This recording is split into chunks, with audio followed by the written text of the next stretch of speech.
I rise in support of the amendment that is before us. Just for anyone listening, the bill that we are debating is a study that comes to us from the majority party that would consider what would happen if towns were to increase the assessment from 70% on homes for property tax purposes to 75%. And I know that, throughout the session so far, there has been some consternation, and I believe rightfully so, about that proposal. And it comes to us now in the Senate in the form of just a study to find out what the impact would be. And I'm pleased that we were able to limit this underlying bill to just a study. But I think we can go much, much further. And that is the purpose of the amendment that is before us, and I'm proud to co-sponsor it. And the amendment that is before us is what we ought to be doing as the Connecticut State Senate, which is not looking for ways to give towns the ability to make a maneuver, as my good friend Senator Fazio said, in the way they handle property taxation, but rather try and find ways to help towns to reduce property taxes. And the amendment that is before us effectively creates a study on something we really should look at, which is how this body, the state government as a whole, impacts towns through the creation of unfunded mandates and requirements that ultimately end up costing municipalities more and are passed on to every property taxpayer in our state. Property taxes, I think, are possibly the worst form of taxes impacting the residents of Connecticut right now. They have a tendency to impact people that are on fixed incomes in a tremendous and negative way. I know many senior citizens in the state who purchased their homes maybe decades ago for amounts that now rival their annual property tax bill. And that is just unreasonable, Madam President, and something that has got to change.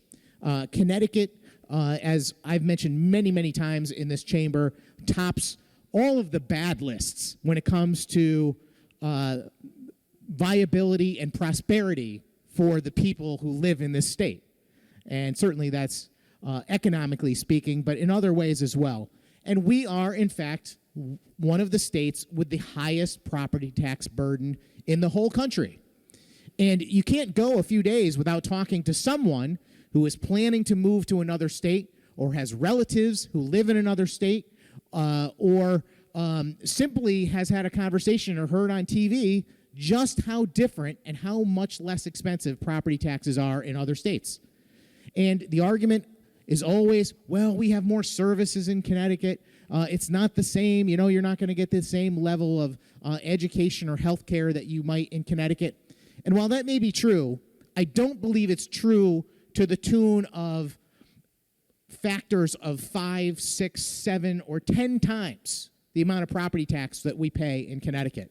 I'm quite confident in places like Tennessee and South Carolina where they have a property tax rate that is a fraction of what most people in Connecticut pay. I'm quite certain that they have the appropriate services that they need there.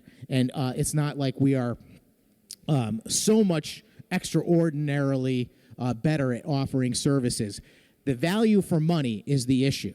And I'll just go one step further to say that the property tax burden in Connecticut, I think, is the way it is partly because of the direct influence that the state government has on municipalities by creating requirements and unfunded mandates. But the fact that that's well known, the fact that everyone knows that that's happening, has become a justification for municipal governments to raise property taxes and not feel compelled to try and keep property taxes down the way they otherwise would, because they have a built-in reason and rather an excuse in some cases to raise taxes. And I think we're witnessing it in a big way this particular year, actually. Everywhere you look across Connecticut, municipal budgets are being debated and voted on, and almost everywhere they're going up substantially. Now, part of that are legitimate increases of costs based on inflation and employee costs, health insurance. You can go on and on for all of the reasons. But there are tons of reasons built into the policies that we make every day, whether they are simple, unfunded education mandates like the one we passed in this chamber the other day, 35-1, or the mandate that we just passed a moment ago on condo associations. I don't know if that somehow ends up costing a municipality more, but I bet you it does in some, indirect path. Almost everything we do here is the creation of more government at all levels, and therefore more cost at all levels. We need to be looking at ways to reduce property taxation. We need to be looking at ways to keep people in Connecticut. We need to be looking at ways that we can get seniors to say Connecticut is a viable place to stay. We want people who retire in this state to stay here. That includes state employees. We don't want them taking their generous pensions and moving to other states and spending their money. We would like to keep those people in Connecticut, to keep our economy vibrant and to create prosperity in the future.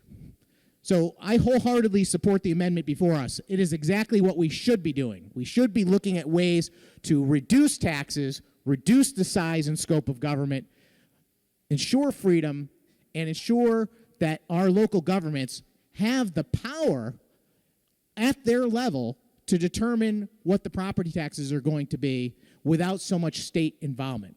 Thank you very much, Mr. President.